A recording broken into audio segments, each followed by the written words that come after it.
की राजधानी बेरूत में हिजबुल्लाह के प्रमुख हसन नसरल्लाह की मौत से पूरी दुनिया में हड़कंप है। ईरान में खौफ का माहौल है तो दुनिया के कई देश चिंतित भी हैं कि मध्य पूर्व में संघर्ष और बढ़ सकता है। संयुक्त राष्ट्र में लेबनान की मौजूदा स्थिति पर चिंता व्यक्त की गई है। नसरल्लाह की मौत पर पूरी दुनिया भर में कई तरह की प्रतिक्रियाएं भी सामने आ रही हैं। जहां हिजबुल्लाह ने इजराइल के खिलाफ जंग जारी रखने की कसम खाई है, उसने कहा है कि हसन नसरल्लाह अपने उन महान और अमर शहीदों में शामिल हो गए हैं जिनके रास्ते पर वो लगभग 3 दशक तक चलते रहे। हमास ने नसरल्लाह की मौत की निंदा की और इसे इजराइल का आतंकी कृत्य बताया। उसने हिजबुल्लाह के खिलाफ अपनी एकजुटता को दोहराया। हिजबुल्लाह नेता हसन नसरुल्लाह की शहादत पर हमास के उप प्रमुख खलील यानी शोक संदेश देते हैं।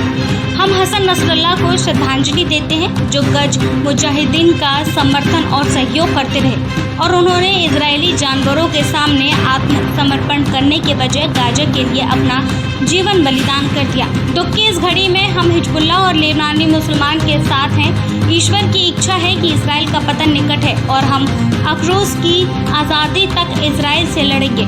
नसरुल्लाह के बंकर में गिराए गए 80 टन के बम। इजराइल एक एक कर विदेशी धरती पर अपने दुश्मनों को निशाना बना रहा है।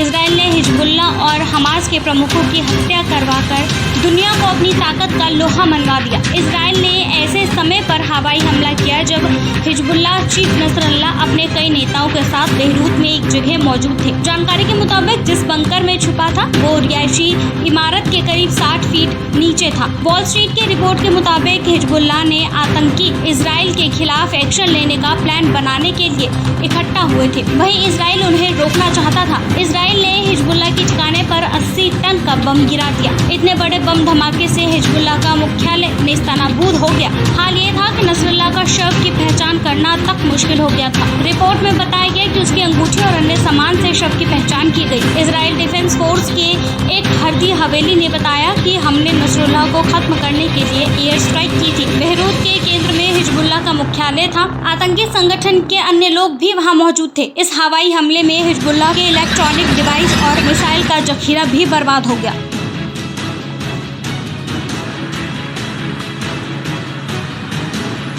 देश और दुनिया की और भी खबरों के लिए देखते रहिए कहानी खबरों की।